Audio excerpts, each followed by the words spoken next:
Hello, everybody, and happy day. We are here to celebrate all things flash fiction and then some. And this is a precursor to National Flash Fiction Day. We have a super international panel of writers today to discuss how writing, their writing, changes over time. And we're talking about how approaches change, content, genre, style, even the stuff we want to talk about, and who we write to. You name it. I've met many of these writers through Fictionaut and the 52-250 Flash Fiction Project, which was edited and run by our own dear Michelle Elvey, as well as John Chapin Wentworth Chapin and Walter Borkman. I do believe sharing one's writing with others is probably one of the greatest forms of intimacy. There is one other form of intimacy, but we're not going to talk about that today unless it's in your writing. But I do think sharing your words is incredibly intimate. And so in that sense, I feel like I know many of you already and you know each other already. And even though I've not met many of you in person, I'm honored to read your words, and I hope vice versa. So today, the way this is going to run is I'm going to introduce each of our panelists, and they are Tracy Slaughter, Tina Berry, Tanya Herman, Robert Vaughn, James Clappi, and Diane Brown. And then I'm going to introduce them one at a time in reverse alphabetical order because people who had A's always got to go first, but now we're going for the people who have the latter part of the alphabet. And after I introduce each individual writer, I'm going to have them give us a little reading so they can tease us with their short, beautiful words. And then we're going to launch into a free-flowing discussion of how our writing has changed since then to now, and hopefully what we see ourselves doing in the future. I'll give you a little bit about me. I'm Linda Wastella. I live in Baltimore, Maryland. And when I'm not writing and editing and reading and walking my dog and pounding on silver and copper in a community studio, I do my day job as a professor at a nearby school of pharmacy. My writing runs a gamut from poetry to prose poems to micro and flash fictions. And to right now, I'm mostly working on novels. But I even sometimes manage to pull off what I call a proper short story. And that's something that's longer than 1,500 words and hopefully shorter than a novella. My work's been published or is forthcoming in Epoch Literary Journal, the Citron Review, the Missouri Review, Smoke Lawn Quarterly, Nanoism, Blue Fifth Review, the New York Times, the Sun Journal, and a bunch of others. I'm also senior fiction editor at JMWW. It's a Baltimore-based journal, literary journal run by Jen Mikowski, who many of you know, and it's been around for about 14, 15 years. So it had a great run. So anyways, without further ado, I would like to introduce our first panelist. This is Tracy Slaughter, straight from New Zealand. Her latest publication is her short story collection, Devil's Trumpet, out from Victoria University Press this year. It's hot off the presses. She is author of Deleted Scenes from Lovers, also from Victoria University Press. The poetry collection, Conventional Weapons, I just love the title of that, also from Victoria University Press, and the novella, If There Is No Shelter, which was runner-up in the 2020 Bath Novella and Flash Award and was published by Ad Hoc Fiction.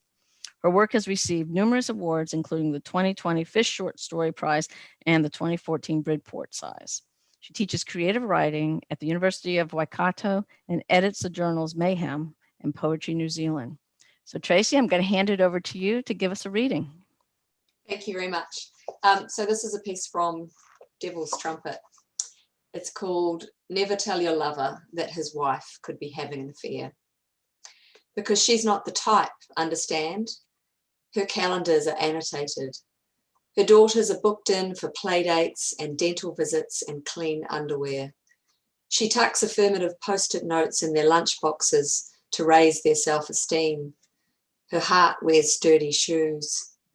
When she serves her family glossy meals, she pats the base of your lover's scalp and asks him to untie her apron before she takes her seat.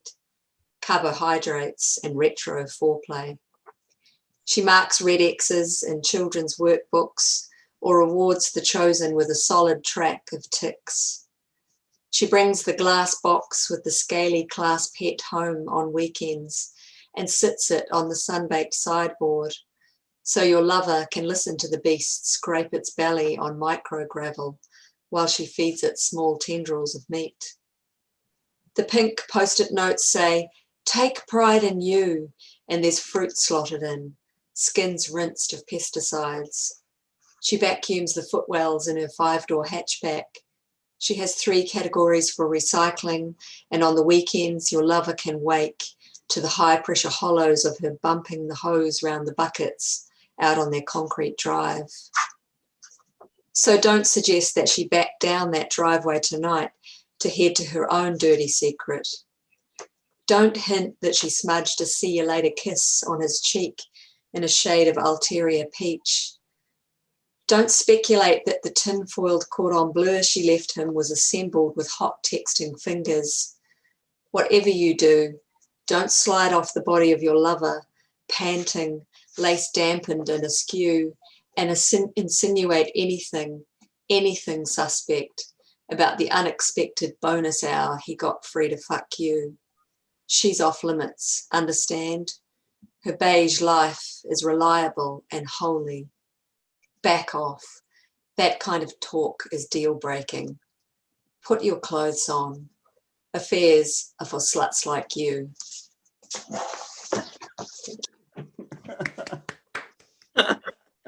Wow. Wow, powerful stuff. And I love, actually, you use a lot of color in that in very different ways. And I love that. So thank you, Tracy. Thank you. Our next panelist is Tina Berry from the United States.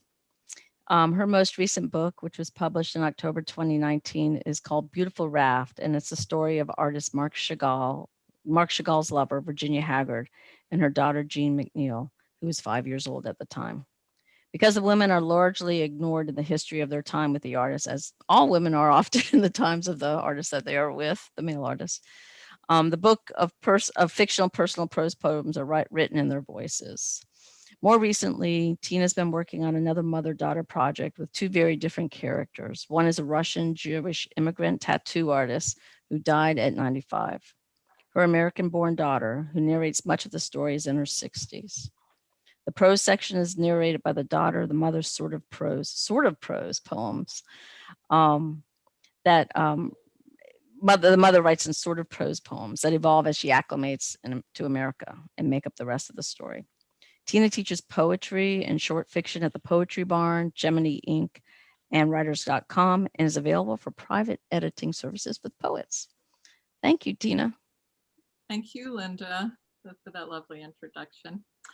So I'm going to read a couple of pieces from Beautiful Raft. Here it is. Both, as Linda said, both pieces, the pieces are written in both the mother and the daughter's voices, but I'm just going to read a couple of pieces in the daughter's voices. This is Something Amber. The darkened room smells of baby and cooked lamb. Over that, the scent of snow.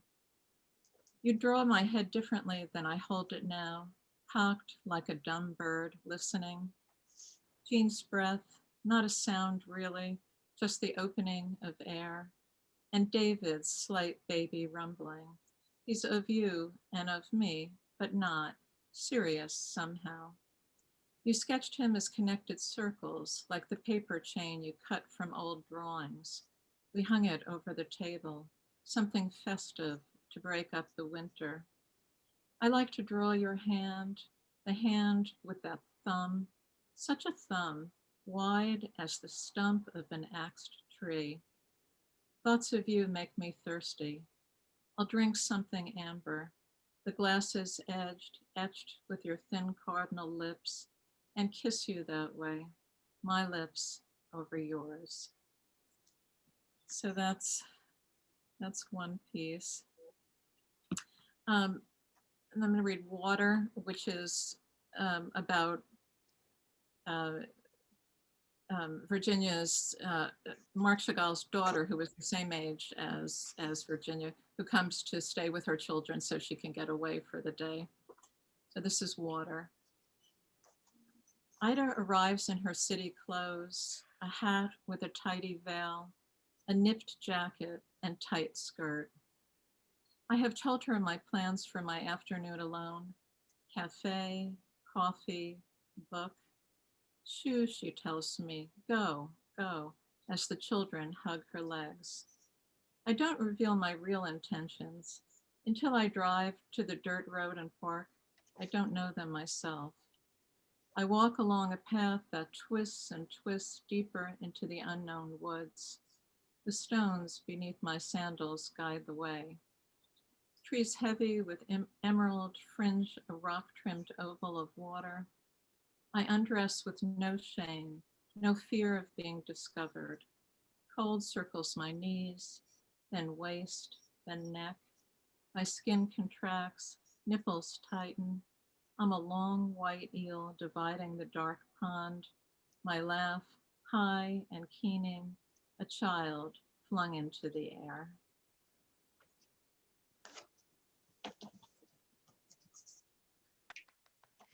Thank you, Tina. Oh my gosh, I love that image of the being long white eel in the dark pond. That is really, that's intense. Thank you for that.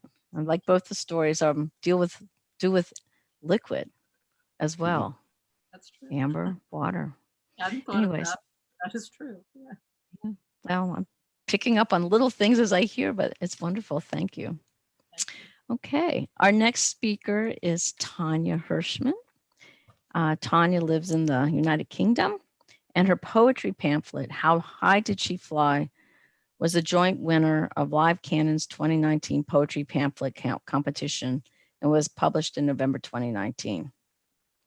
And her hybrid particle physics inspired book, And What If We Were All Allowed to Disappear, was published by Guillemot Press in March 2020.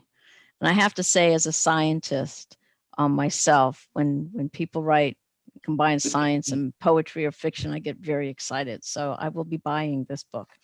Tanya is also the author of a poetry collection, a poetry chapbook, and 3 short story collections, and co-author of Writing Short Stories, a writer's and artist companion, published by Bloomsbury in 2014.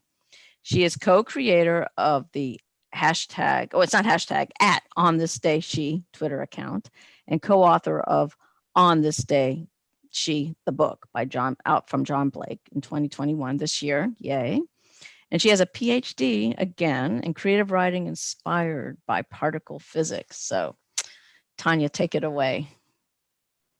Thank you so much, Linda. When I heard that you're also in science, I got that same frisson. So over half a continent away, we can, oh, not more than a continent. I'm sorry, it's after 10 p.m. here, so not so coherent, but it's lovely to be here. Thank you for having me. I've always wanted to go to New Zealand, and this is the closest I've got so far.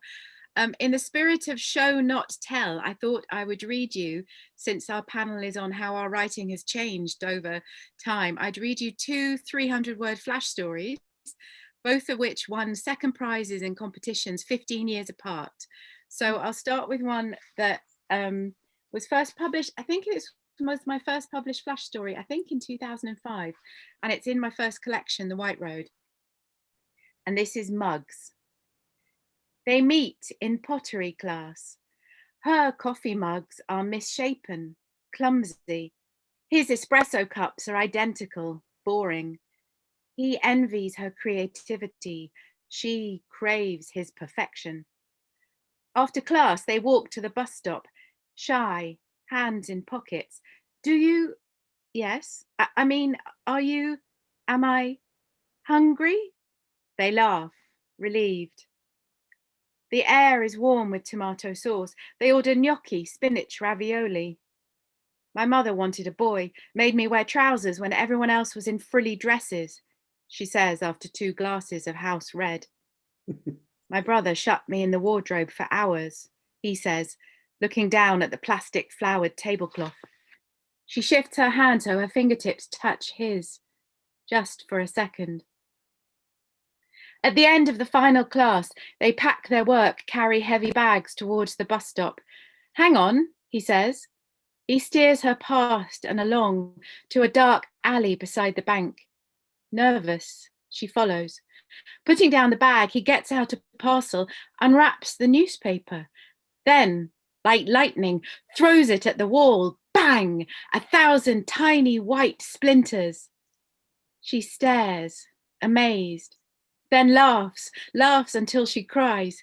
He grins, watches as she scrambles to unwrap one of hers, and then a bowler swings her arm and flings a shower of clay handles and coloured chunks. He throws another, and then she, and they take turns until there is only one left of each. Please, she says. She takes his smooth espresso cup, cradling it. He holds her clumsy mug to his heart. They stand in a pool of pottery pieces in a dark alley, looking at one another, in a city of 1,000 sighs and lonely souls.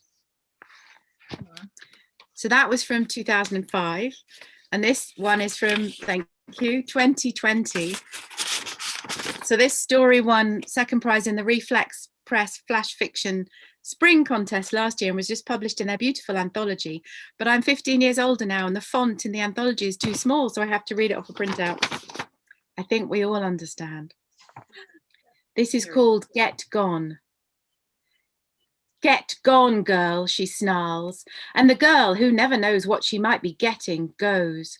Galloping, she feels herself small, feels herself dissolving. Giant clouds try to make her laugh, but the girl is not amused. Get gone, she says to them, and to the snails that line the way, watching. Girls and snails never mix. She knows this from early on. Gathered into herself, she sits, fed and small and almost but not dissolved. Girls so easily disappear. She lost several and has to keep herself withstanding. Gently, says a voice, and the girl does not need to turn to know it's the one who often comes at this point. Gentle, she says to the voice, is not how I am feeling. Get yourself there, says the voice. Go away, all of you, telling me what, where, and how. Good, whispers the voice, so soft the girl almost unhears it. Good for you, girl. Girls become not girls, and how they are depends on how they were spoken to and how they allow themselves to speak. Gone are the days of girls mapping onto just one way, and our girl knows that where there is a fork, she must decide. Growling softly, our girl, who has grown further from the snails and closer to the clouds, meanders up to that first roadway split. Give me an indication, she asks clouds and snails, but they make as if they can't hear.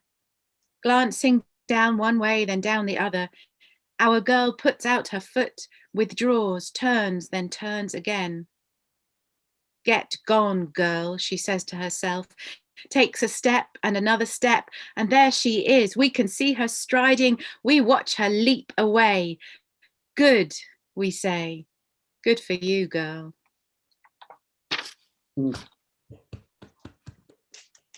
Thank you. Wow, loved both of those. The pottery, though, as someone who's done pottery, it's so hard for me to think of those mugs being shattered, but it's only clay, I guess. But yeah, Sure, wonderful. they made more afterwards. Yeah, of course, that's what you can do. You just production, but yeah, but still, oh, the sound of it, I could feel it and I could hear it. So thank you. And now we're going to switch to the guys temporarily. Robert Vaughn is from Milwaukee, Wisconsin, and he teaches workshops in hybrid writing, poetry, and fiction at the Clearing, Synergia Ranch, and the Mabel Dodge Lewin House. He was a finalist for the Gertrude Stein Award for Fiction in 2013 and 2014, and has flash fictions published in the 2016 and 2019 Best Small Fictions. His work has appeared in many places, including Hobart, Ghost Parachute, Big Other, Smoke Lawn Quarterly, and elsewhere. And he is the editor-in-chief at Bending Genres, LLC, and he's the author of 5 books. And Robert, I'm going to hand it over to you now to give us a reading. Thank you. Thank you so much, Linda. It's great to see all of you. And I have to echo, I want to go to New Zealand someday. I really do. So I picked a real shorty. The piece that I picked, I wrote during the pandemic. That's why I picked it. So it was published last year at Pioneer Lit, and that's an online journal. It's run by Brenna Kishuk. Look it up. She publishes some really great stuff. This is called Illusions. Mother said I was born during a tornado of light. Once I was older, I'd mumble, "It's the drugs," under my breath. I will never be as sexy. as the night we all swam naked in our quarry, playing Marco Polo, the gibbous moon showering us like headlights in swamps. We played Badass Rap from Barry's Cab, a remix, the way the heads of the beads of water slid down your thighs. That year, last of high school, I kept a stream of purple Christmas lights strung up around my room. I prayed to them incoherently more than once, willing you back. Drugs are drugs, you'd say, comparing heroin to moonshine. One Sunday, I made out with Lewis. Another night, I got so drunk, I argued with the TV. I fell into the hearts of women like a branded outlaw, the whiteness fluttering from my fingertips. And when you left for school, you made me promise never to tell that thing we did to anyone.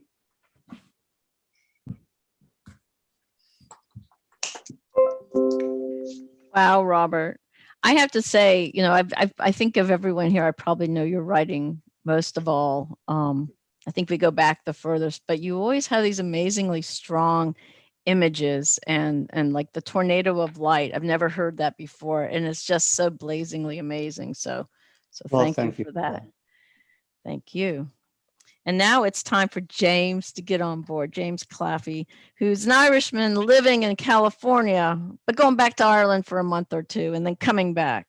Anyways, he's an Irish writer living in the beautiful California and a teacher and the author of the collection Blood, A Cold Blue, which is out from Press 53, which is a press I incredibly admire. And he's also the author of the novel The Heart Crossways, out of Thrice Publishing. His work appears, he's a very modest guy. He says, just tell everyone I'm an Irish guy living in California and I got 2 books out. But he's got a lot of other good creds. His work appears in the W.W. Norton anthologies, Flash Fiction International, and New Micro, Exceptionally Small Fictions, and in Queens Ferry Press's anthology, Best Small Fictions of 2015. And he was a finalist for Best Small Fictions of 2016 and a semi-finalist in 2017. So great things from James. I'm excited to hear what you're going to read, James, because I haven't read any of your stuff in a while. So thank you. Well, you're welcome. Thank you. And it's so good to be here and to see you all. And of course, you know, being Irish, I want to go to New Zealand and watch our rugby team beat up the All Blacks, and and visit with all those wonderful sheep that dot the island. Yes. Anyway, I am going to read, like Tanya, the first story I ever published, which was published in 2010.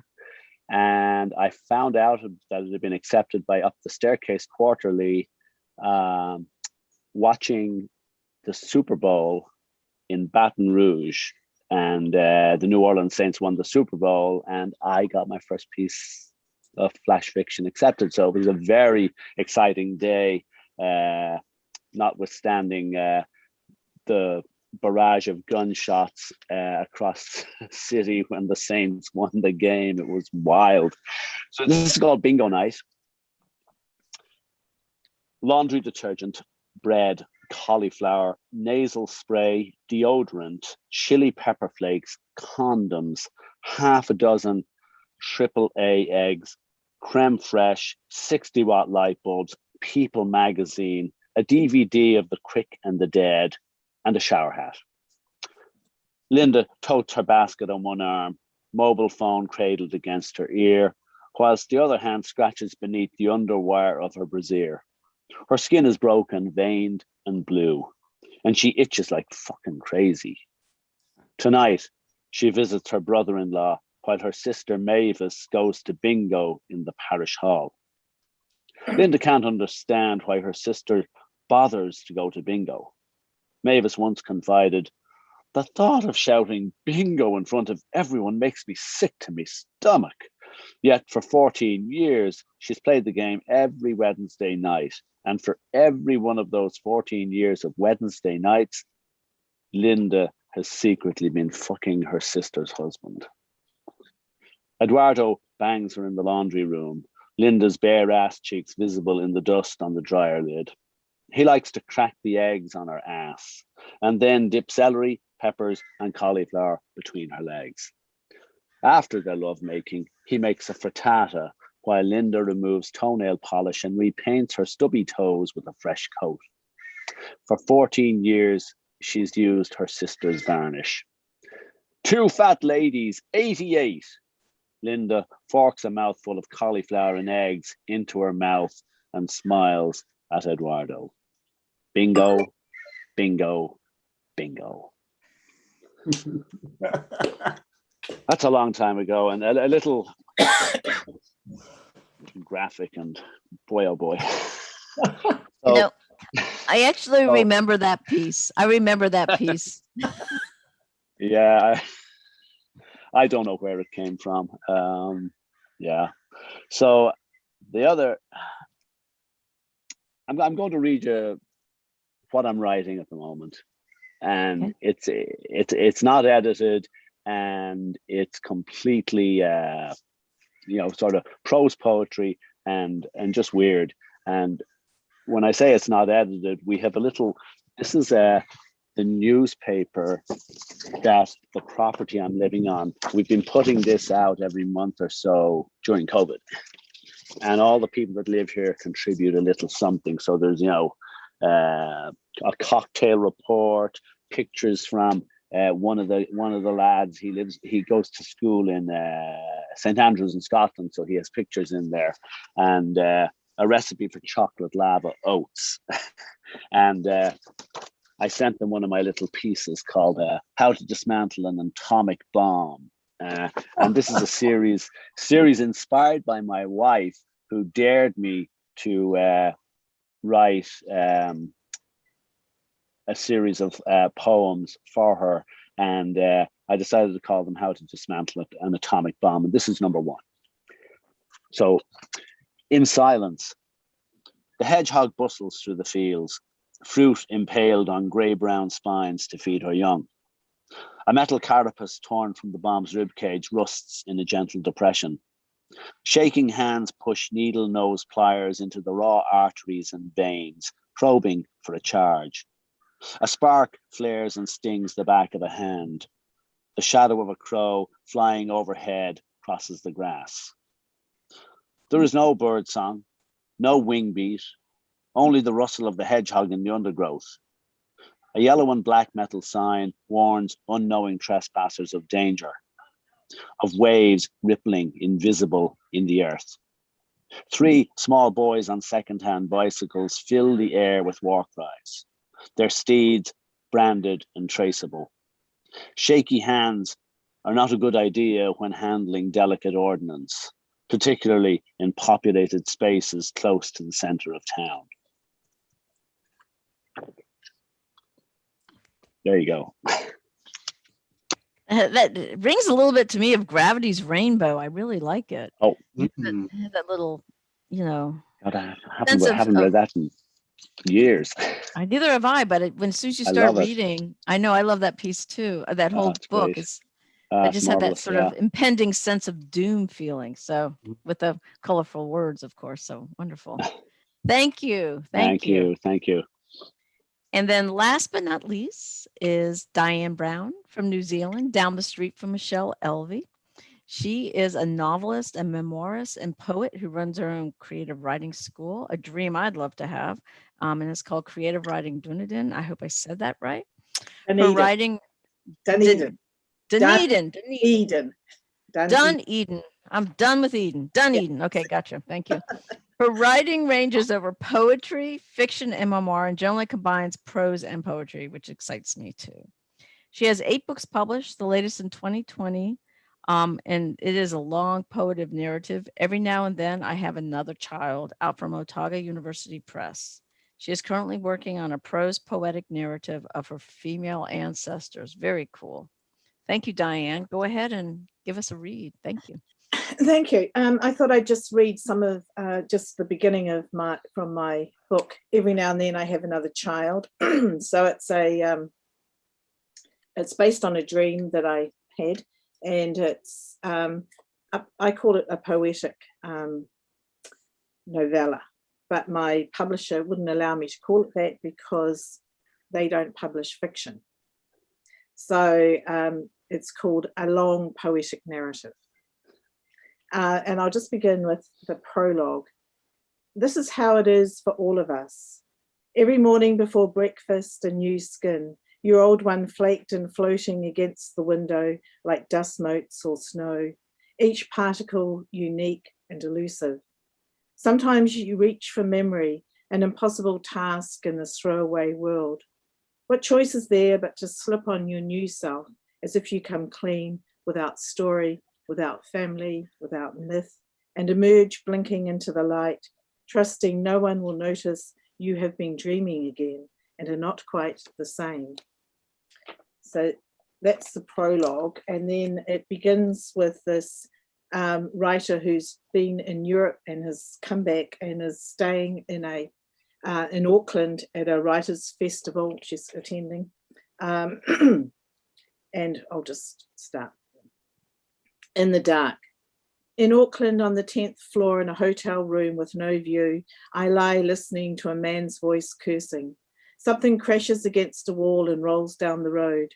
After 6 weeks of traveling, I'm used to unfamiliar cries at night and sirens piercing dreams. But this dislocation, this feeling I've landed out of place and time, is more than jet lag.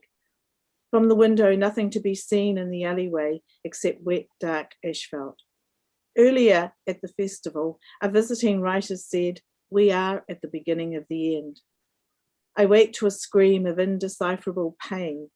Our planet would continue to revolve, the writer said, but he warned our human place in it could not be sustained. Floods and hurricanes more extreme, and whole tribes cast out to sea in search of sanctuary. And sometimes those with no place in the world camped at the edge of the fire, legs stretched towards flames to steal warmth, hoping for someone in the inner circle to notice and throw a piece of meat their way. So I reassure myself as I breathe slowly, counting in, out, over the persistent hum of the air conditioner. 2 days, then home to my dog, I say in a calm inner tone. Everything returned to its proper place. But a baby is crying, clearly distressed. I get up, stumble around in the dark until I find her. This is another page. Who are you? She doesn't have a name. First, I need to comprehend her pale, almost waxy skin. Every now and then, when I think it's time, I try to feed her warm milk, not my own. I've dried up as expected. What was I thinking, having a baby at my age? Her eyes gaze into mine as if she's known me forever. Her mouth open like the antique doll with porcelain face, tangled brown hair and dark glassy eyes I threw in the fire when my mother disappeared. Who are you, I yell, but she's gone in deep to the other side. To follow her would kill me. There's no oxygen down there. I reel on the brink of the pit, calling out the name I have not given her and do not know. For now, I'll leave her underground and close to my chest, because a character, if not a baby, can be in two places at once, over here and over there.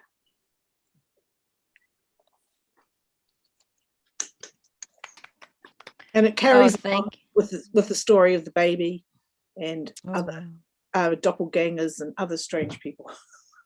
Oh, I love it. And I love the way when you talk about, and thank you for that, you talk about how it's a long poetic narrative, and we're going to launch right now into questions and all that. But one of the observations I made as you all discussed your work and then did the readings is that almost all of you are doing very almost experimental work that doesn't fit neatly into a box. And I'm really impressed by that. I mean, I found myself, my own writing has sort of taken a sort of a breathy prose poem approach to, a lot of the things I'm writing about, my short pieces. But I'm very impressed with that, how everyone's almost a little experimental and making new forms and structures. So I don't know if that's where you thought you'd land, but how do you think where you are now relates to how you were writing 10 years ago. I mean, how were you writing 10 years ago? I know for myself, I was writing safer and more lyrical. Now I'm writing more edgy and shorter and impatiently. So what about you guys? Chime in, jump in. Okay, if no one else is going to go, I'll go first. I'll call on you like a teacher if you don't talk. I mean, I think my first book that I ever wrote, which was published in 1997, is called Before the Divorce We Go to Disneyland. And that is actually a collection of prose pieces and poetry. So it was kind of slightly experimental even back then. So I've always sort of gone between those two things and to a certain extent muck them up. But when you asked what were you doing 10 years ago, I had to think. That was in 2011, which for me was quite a bad year because I was teaching at Polytech, which is, you know, a tertiary institution here, and teaching creative writing, and I was being made redundant. I'd turned 60.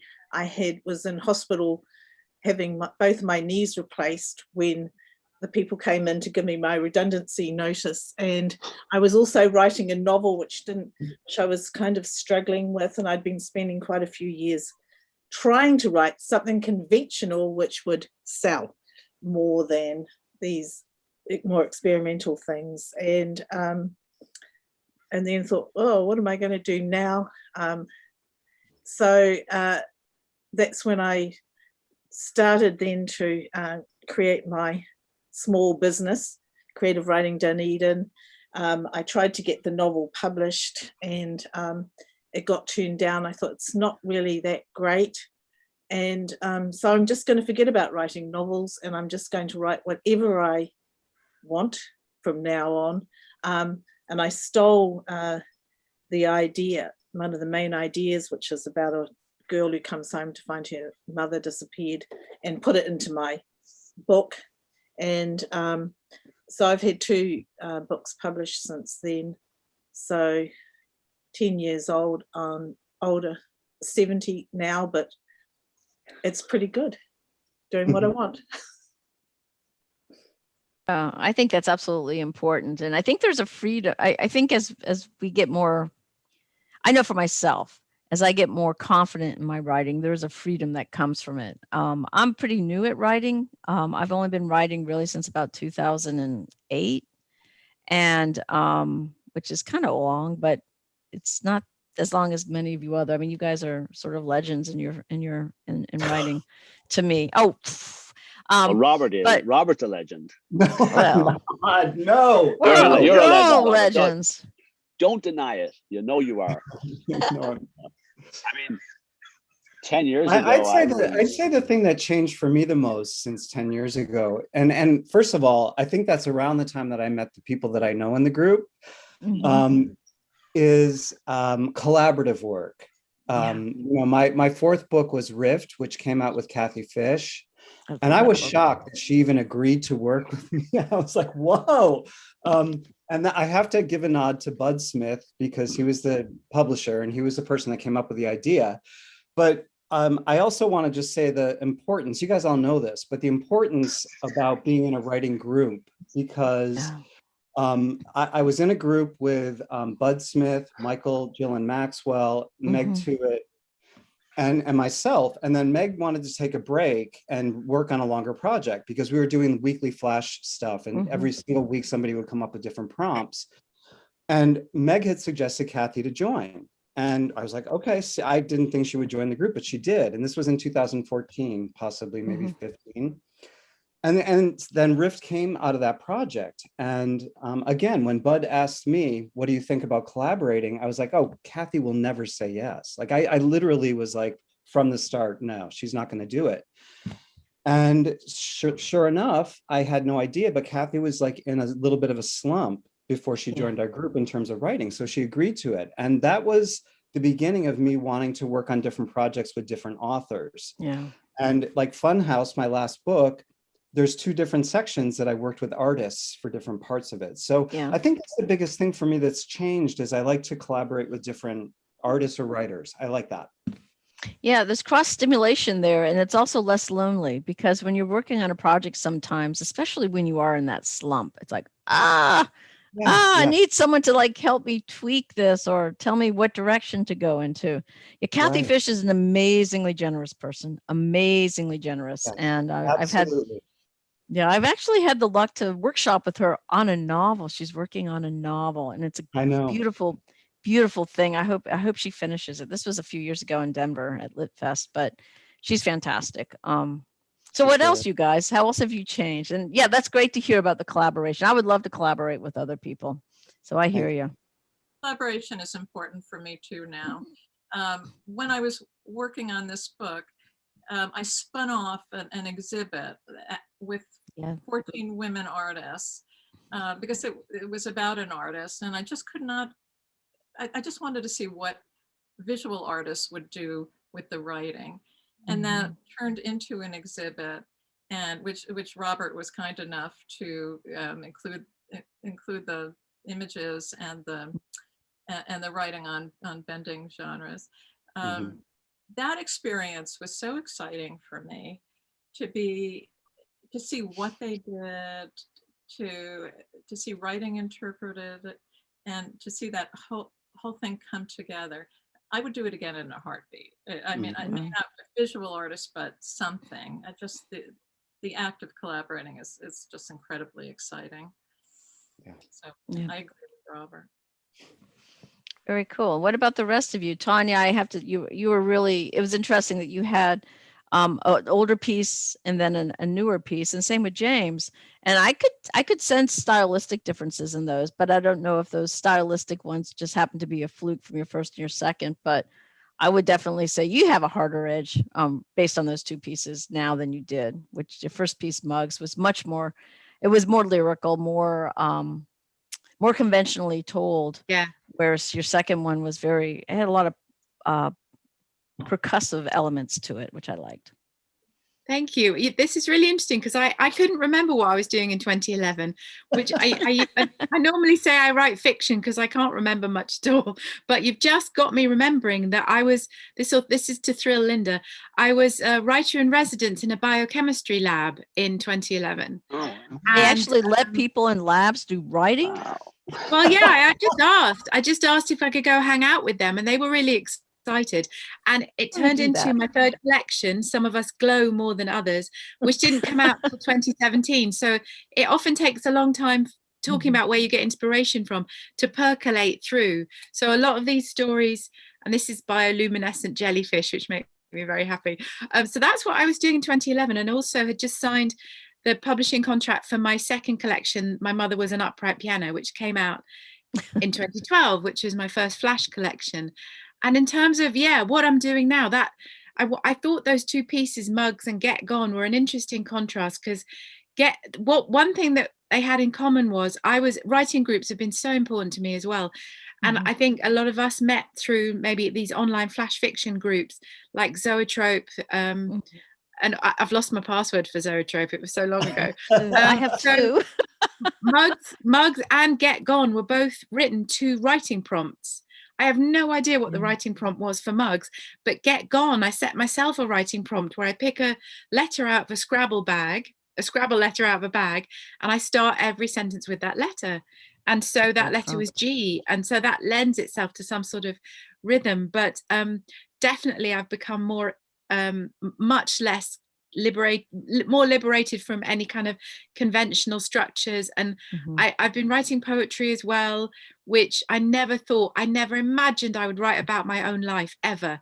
I always thought I was very, very fictional. What I wrote was really made up, although obviously we're underneath everything really, but it used to be buried very far down underneath, because my mother is not an upright piano.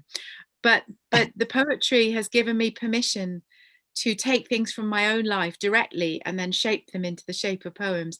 But what I'm really loving is just calling everything hybrid.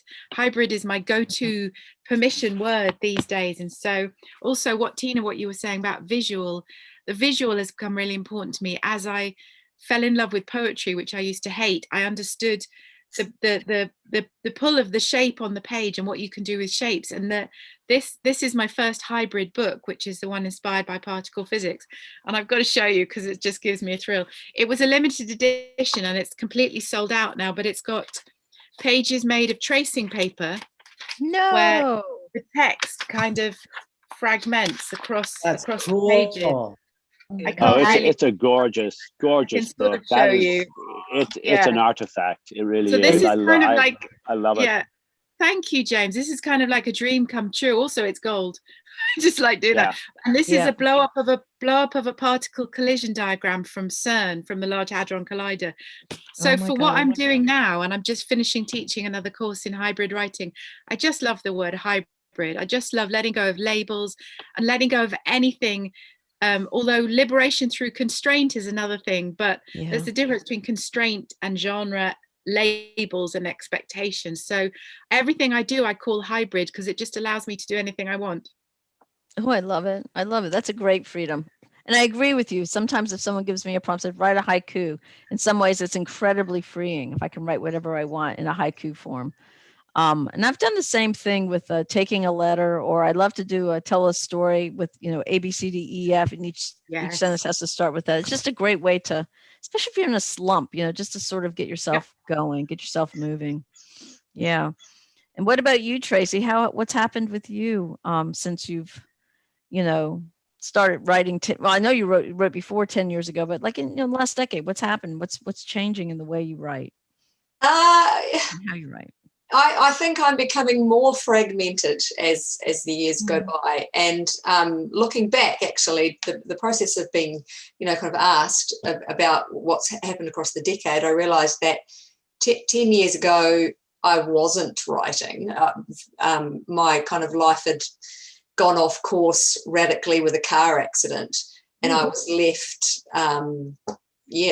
Pretty homebound and wrecked for quite some period, and in that time really lost language and lost the ability to read even and write. So the kind of capacity to just go back to the base level, making sounds on the page, it doesn't matter what form it might be, that like you say, the total permission of hybridity, because technically I was at that point where I should have been approaching a long substantial novel, but because of what had befallen my body, there was just no way that was ever going to be possible. So being able to just write in fragments and play again with language and pull a letter out of a bag and just experiment in total freedom was definitely a process of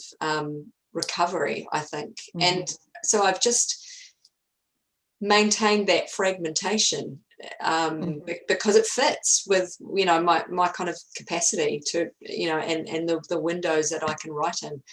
And ultimately I think it forges something beautiful and different, and releases a whole different range of echoes that would never have existed had I gone down that conventional path of moving into nice, smooth, linear, solid constructive narratives. So yeah.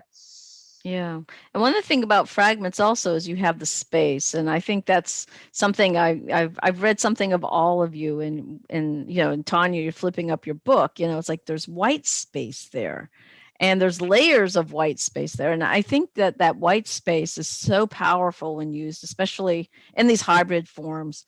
And it's something I didn't use a lot. I was a very dense writer. I think one of the first white space pieces I ever wrote actually was something you published, Robert. It was called The Golden Note, I think it was. And it was just like line, space, line, 2 lines, space. I do remember that. Yeah. Yeah. And it was one of the more experimental pieces I'd ever done. For me, hybrid, I guess it was a prose poem or something. But the space is freeing. The white space can be so freeing. And I think sometimes a lot of writers forget about that white space, but I think it's amazing stuff. It just makes you pause. What about you, James? have you changed? Well, you were just starting to write 10 years ago. I was still just, remember. yeah, I was, but I think the biggest way I think my writing's changed in the last 10 years is I was writing, incredibly prolifically back then. I mean, just churning out, it didn't matter good, bad, or indifferent. I just threw it down, sent it out, and there was no plan, no rhyme or reason. It was just a numbers thing. And I think now I'm far more thoughtful about what I do send out. If anything, these days, I really am not submitting anything at all. And there's lots of reasons for that. The pandemic. I teach high school, and it's been a year and a half of just trauma. I hear you. I've moved away from, I think, maybe the sentimentality that was in quite a few of my early pieces. I wrote a lot of pieces about Ireland and home, and there was a lot of nostalgia and there was a lot of sentimentality in it. And I've really veered away from that, and become a little bit more harsh in terms of how I'm writing about home these days. More head straight on. And it might change, when I do go home now for a month, which will be, boy, the longest amount of time I'll have spent in Ireland in 29 years. Wow. So since I left, this will be the most time I've spent there, and I don't know how it's going to be. But certainly moving away from traditional prose, moving away from traditional narrative, complete hybridity, complete experimentalization. A lot of it, it's my wife's influence, because she went to Naropa University, which is the school of disembodied poetics, and she worked with all these, very experimental poets and writers. And she's constantly telling me I'm a poet, and I'm constantly saying, no, I'm not a poet, I'm a prose writer. And we get into this back and forth. But she's right. But I labels I don't like. But prose poetry I love, and the writing I've read from the people on the screen is wonderful. Some of Robert's pieces just make me laugh out loud. I mean, it's just crazy. But Tanya's book from Guillemot Press is just the most beautifully created piece. It really is I was jealous when it arrived in the post from England, and I turned the page and I saw that transparent, that I was like, oh my God, how do I get one of these with my writing? Yeah. So, and then to see the intersection of science and writing, and that that marriage of two disciplines, it's so inspiring. Yeah, that's fantastic. Yeah, and you said they were sold out, so we'll have to give a second printing, I guess. So no, I want one. I'll have to look on eBay and spend $500 to get one, I guess. But at any rate, because I didn't know about it, and I would love to see it and hold it and have it and possess it along with my other books, which you can't see here, but they're all around. I'm not selling mine. Pardon? What? I'm not selling my copy. I know. Well, you sure? No, you don't need to. But anyways, maybe I'll. We know where you live, James. We know where you live. Actually, I'll go visit Robert in Milwaukee. We'll do a trip. But now that we're all opening up, let's talk a little bit about the pandemic that you brought up, James, because I know writers I know fell into one of two camps. They either were paralyzed like deer in the headlight, like and couldn't write, and that was me for a while. Or people are just like, oh wow, I'm at home. And they just spewed and got lots of stuff done.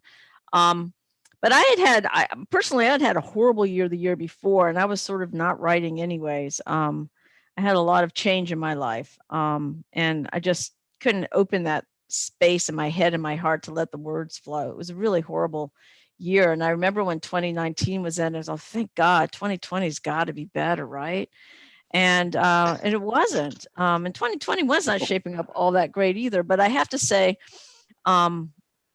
I realized I was extremely anxious, as most people were, and I said I got to get back to the writing, and I need to. And I realized what I had to do was address grief. So I ended up reading obituaries, which is just thrilling stuff, very uplifting, right?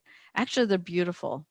And this is how I got into writing. I would take obituaries and I'd print them out, and I would circle all the words, just read them, circle all the words I like, black everything out. And I started what I call my pandemic poems. And I've got 5 coming out in the fall.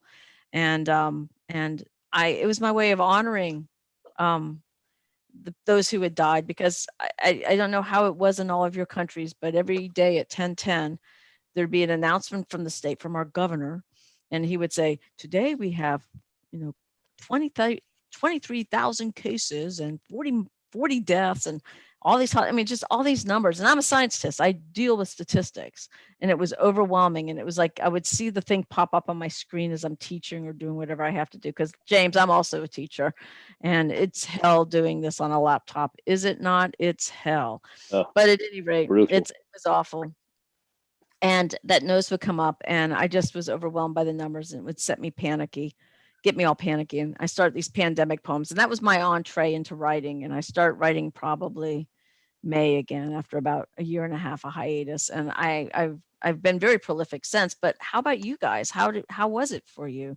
And part of it is the U.S. is just so, screwed up in the way it handled the whole thing compared to some other nations that are sitting here.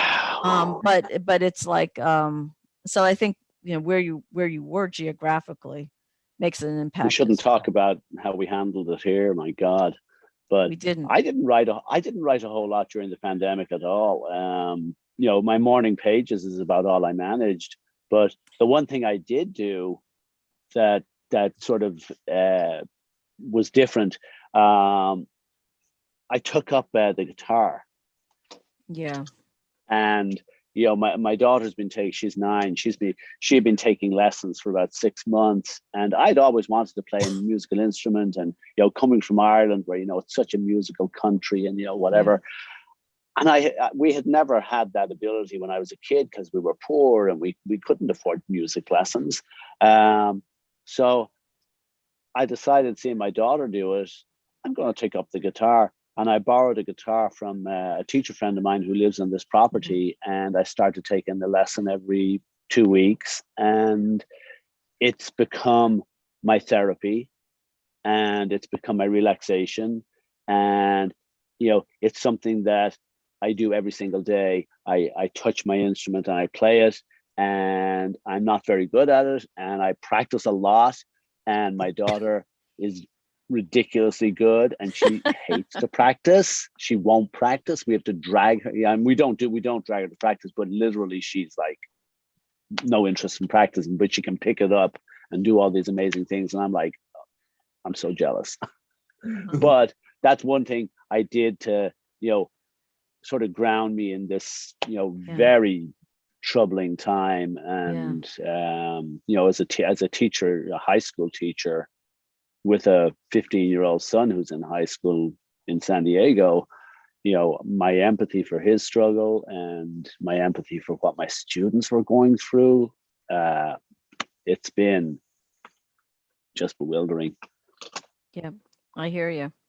I think when you do something, like I actually started doing Raya rug making, which is an old Finnish and Swedish tradition. And I'd started a rug, and I found myself doing that almost every day, just doing a line of knots. And it loosens something in you. It's zen, and it calms you down, and just allows you to start thinking again or feeling. How about the rest of you? Well, I love to read aloud. And in 2013, maybe, or 14, one of those years, during National Poetry Month, I decided that I would read a poem a day, from somebody else, not mine. And I had so much response from that, like different people. I would post it on social sites, but also on my blog. And I had a lot of support. So in 2019, I decided I wanted to relaunch it, because it had been 6 years since I had done it, make it new. And I actually reached out to Len Kuntz, who's a good friend of mine. And I said, how about we do a poetry exchange every day in April? We're not going to critique. It's just going to be generating work. We'll just send each other a poem every day through email. And he was like, yeah, let's do it. So, and he's a very, those of you who know him, he generates work like, whoa, like fast. Yeah. So I knew I was giving myself the challenge because I'm not like that. So we did that in 2019. And then when the pandemic hit in 20, that was the one thing that I looked forward to. I was like, okay, Poetry Month is coming up. We talked at AWP because Bending Genres had a table for the first time last year, and it was right before the pandemic blew up in San Antonio. And we talked and we said, yeah, let's redo it. So basically at the end of that, I had 80 poems. I mean, I had, well, whatever, 30, 60, whatever. I had all these poems. And then I thought, you know, I want to spend the rest of the year just like revising. And it had been a long time since I had submitted a book. And that felt daunting with all the other stuff going on, which I don't want to get into. But I felt like I needed a project to link myself to anchor myself. And I don't have a full poetry collection out. My stuff is rather hybrid and rather both. So, so I took the risk. And literally what I did, and this is useful, possibly, hopefully, is that I reached out to a New York press. It's not one of the big seven, but it's an indie press. I knew the person who runs it, but I had minimal interaction with him. And I went to their site and it said submissions closed. Right. So I was like, okay, well, submissions are closed, but that doesn't mean they're not reading. That's not gonna stop me. Yeah. So I went around the corner and I sent him a private email and I said, you know, I have a full thing of poems. I'm pretty confident are, you know, enough to look at. Would you be willing? And right away, he got back to me within 24 hours, send it. So I was like, okay. And the thing was, really, I didn't have it organized. I didn't have a name or sections or titles or anything. Like I literally had to do that whole organizational process that you go through and spend time on in 2 or 3 days because he had asked for it. And it was I didn't really think he would say yes. I didn't think he'd really even respond, you know? So that's being read, you know, and to me, that was the upside of the pandemic is it gave me time to focus on like, what's really next for me? What do I want to get done? You know? So good. Anyone else want to respond to that? We've got a few more minutes and then I want to quickly touch base and find out, like Robert just sort of opened it up. I know what I'm doing next. I want to find out what everyone's doing next or is working on now. But any other pandemic responses, how you got through it or didn't? Well, just briefly, because what Robert just said inspired me. I ended up doing massive amounts of teaching for the first year of the past 15 months because I got invited to do a couple of one-off online masterclasses, and I moved the monthly writing workshop I've been teaching in the pub onto Zoom with many teething troubles, as I'm sure we've all faced this, and accidentally throwing people out of Zoom and not be able to get them back in again and all of that. So I did so much teaching, and I've been doing text-based 8-week online workshops and stuff. And as you all know, I'm sure it takes all your headspace. Yeah, it does. Even if you've planned the workshops and you don't have to plan anything new, I was constantly checking in to see if everyone was okay. And I think particularly I was concerned because so many people were having trouble writing. It felt nice to be able to help other people to write. But after about a year, a couple of months ago, I thought, I haven't actually been doing any writing myself at all. So I started doing kind of morning pages thing, which I had never done in my life, but just waking up, grabbing 2 books off my bookshelf, opening them at random, finding 2 prompt sentences and colliding them and writing for 5 minutes.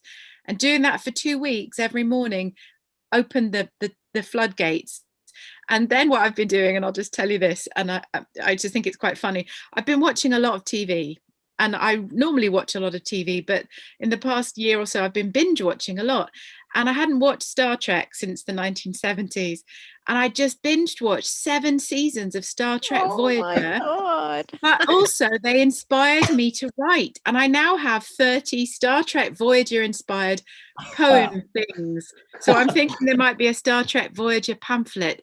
So frankly, inspiration is everywhere, right? So you just never know. And I'll take a leaf out of your book, Robert, and see maybe if there's a small press who might want to publish my very strange Star Trek poems. So everything is raw material. so true. Everything is raw material. And I think once you loosen that space up to allow it to permeate and Yeah. to sort of churn in you, then the world is your oyster. Absolutely. Anyone else on the pandemic? And if not, then we're going to go round robin and say what we're working on next. Well, I'll just speak very quickly because we in New Zealand, we can't really talk about the pandemic all that much because we had a 6-week lockdown and that was it, basically. Or it's been going on and off a little bit, but really we haven't had to worry. But I have a son in China, a scientist's son, and so, you know, that's always a bit of a worry. But I didn't write very much. I did jigsaws and I lurked around in my sunroom looking for someone to walk up the public steps outside our house to see if I could open the door and talk to them mostly, and did a lot of Zoom with students and so on. But yeah, so that's New Zealand. Yeah, New Zealand, we do feel we don't really have a right to comment because we have been a strange protected little bubble looking on while the rest of the world suffers in such a staggering way. So it's hard to kind of compare, but it certainly taught me the value of collaboration, like you were saying, like that enormous stimulus of connecting with other people, and it's given me a really reinvigorated appreciation of writing, not just as a solitary art. You know, we're so used to seeing it as something that you do in isolation, alone in a room, but you know, even just from 6 weeks of lockdown, you know, we couldn't wait to run screaming from our you know, own private spaces and reconnect. So it's really driven home the importance of using your art to connect. Just so inspiring. Yeah, absolutely. Anyone else? Yeah, I think I had 3 hobbies during COVID. The worst one was fighting with Trump supporters on Facebook. I'm embarrassed to say how many hours I spent doing that and how unsatisfying it was at the end. Baking, which also turned into sourdough bread and banana bread. Yeah. A lot of banana bread. And I have to say, I did perfect the perfect pie crust. And I did start easing into getting a project off the ground. So I think once I got some of that anguish out of my system, you know, with everything that was going on, I was able to kind of clear a space for more creative work. So tell us what that next thing is, Tina. I'm going to let you lead the charge for the last thing before we close out. So you had mentioned it when you introduced me. I'm working on a series, very hybrid. One is it's a mother and daughter. Part of it is very fiction, very kind of straight fiction, and the other is very prose poemy. I don't know. It's hard for me to define these things, which I guess is a good thing.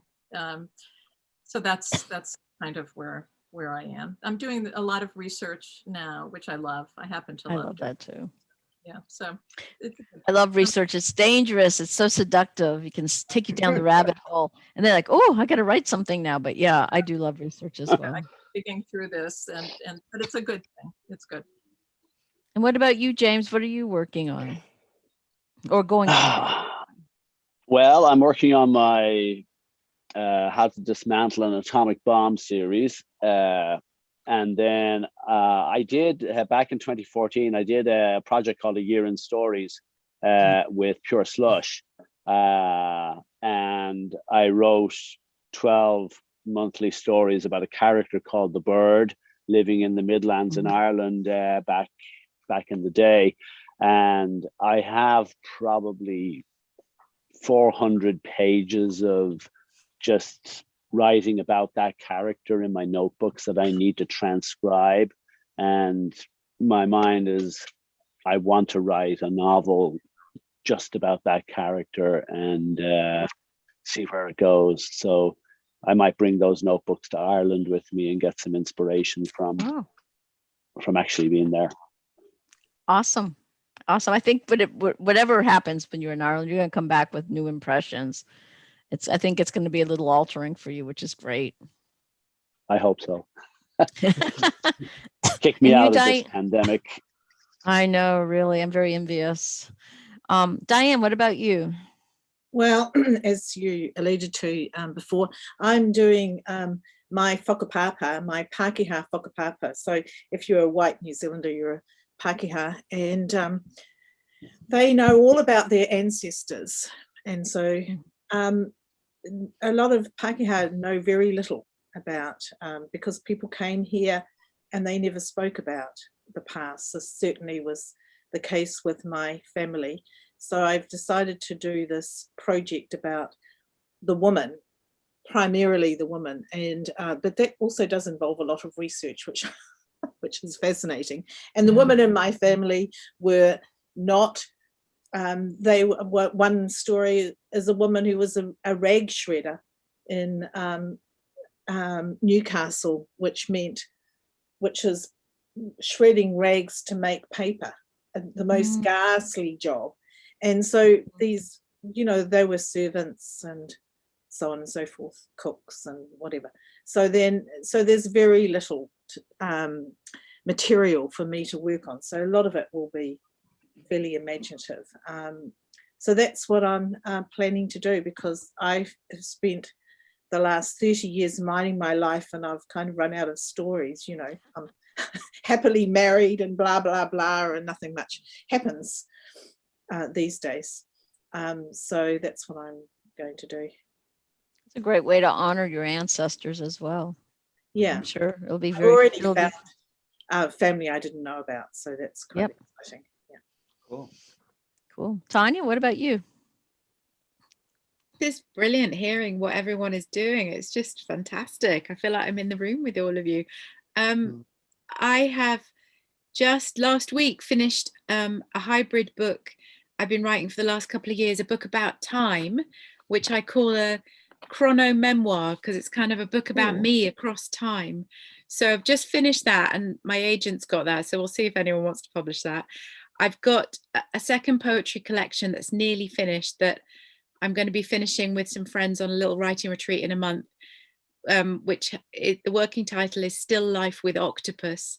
So hopefully that will be out next summer, because I went through an octopus obsession before my Star Trek Voyager obsession. And talking of collaboration, which also is such a wonderful thing, I'm collaborating with a friend, a wonderful fellow writer, Pippa Goldschmidt, who also, she's a former astronomer, and we're collaborating on an anthology of short stories and hybrid pieces, all inspired by women and science. So some of them are about female scientists, but also about interactions between women and science, some of it based on real life stories and some of it imaginative and made up, and we're having a lot of fun with that. And I've decided to take 2022 off teaching. I'm not going to do any teaching or any mentoring or any critiquing or any dealing with anyone else's writing, and I'm going to see what difference that makes for the first time in my life if I focus on my own writing. It's such an interesting thought, so we'll see what happens. Cool. Fabulous. That's very cool. Very cool. And Tracy, what about you? Yeah, that sounds like paradise, actually. I know. A year without, being nursemaid to everyone else's manuscript. I think that I could definitely use some of that time. I have been in that strange kind of void where, you just, because I've just launched Devil's Trumpet very recently and realized that almost had kind of cleared my computer memory. That was it. That was all my short story. Boom, gone. And so I felt for a while in that strange kind of suspension of, what next? And then very quickly about 3 or 4 different ideas rushed into the frame. And I'm not sure which one is going to come out on top, but I'm pretty much letting the fragments lead me. And it seems what is winning at the moment is scarily enough, slightly memoir-y, Woo. kind of flash fragmented memoir-y. So that's an inspiring thing to hear that Tanya's, I like that idea of a chrono memoir. Mine's more kind of looking at a particular year and then seeing how that year happened, but it's very, very early, so it may just be private and therapeutic for its own cathartic ends. I don't know yet. But I'm also working on a libretto, collaborating with someone, which I'm absolutely loving. And Wow. yeah, and poetry. I did during lockdown and the whole, pandemic year, probably write poetry more than anything else. So getting some time and space to actually comb back through and see what that consists of and starting to shape it. I definitely don't think I could do it in 2 or 3 days. That's quite a massive feat. Yeah.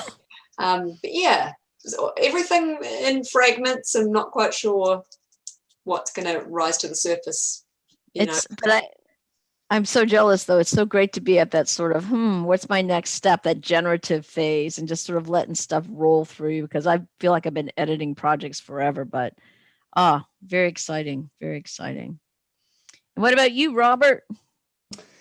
Yeah, just write. I'm trying to write daily. Usually a lot of it's just crap, but what I lately I'm drawn. It's so one of the things I noticed that everybody's been mentioning, a lot of you, is women and writing about women and going into your history about women. And I've been a TV addict, like Tanya said. I've been watching all this crap, and then I find myself at like midnight or 1 a.m. going, "What am I doing?" But I've also been going back to like 70s shows and 80s shows and thinking about these totemic kind of female characters, and some of them cartoons. And I've been taking them and putting them into my flash pieces. Like I wrote recently about Penelope Pitstop from the Wacky Racers. So it's fun because it's like reliving something way long ago, right, as a kid almost. But it's also like sometimes I'm the jealous boyfriend, or I'm someone in the story and they're real to me, and I'm bringing them to life. Sometimes I project them as a further on adult, you know what I mean? But I took a workshop recently with KB Carl, who's an incredible writer, and the whole idea was what's real and what isn't, and how can you take something that was on TV or fictional and put it into a realistic sort of spectrum, which basically is Flash for me. I don't write nonfiction as of so far. So that's been fun. Like that's kind of a whimsical, fun project, Well, you guys all inspired the heck out of me, I have to say. And I'm really glad that everyone's very productive right now and has come off pretty good year for most of us.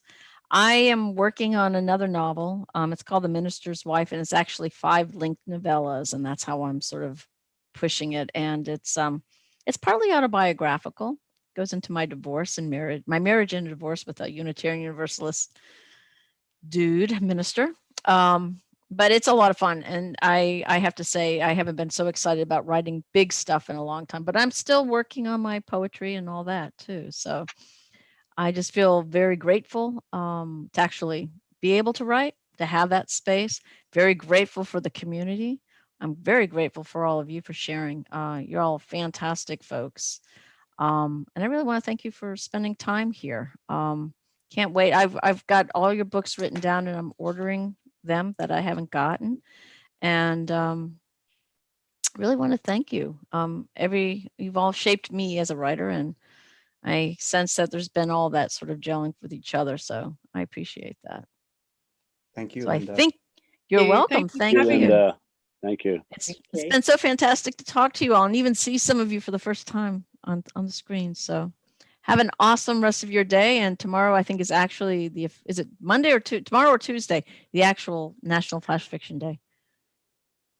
Go out and read a flash to all your neighbors. Is it today or is it tomorrow? I don't know. It depends on where you're sitting. But anyways. Yeah, I get confused. Well, anyways, go and read flash fishing to your neighbors. Sit in a corner and read a couple of stories to people, just like we do on National Poetry Day. Okay, y'all. Thank you so much. Have a very Thank awesome day. you. Yay.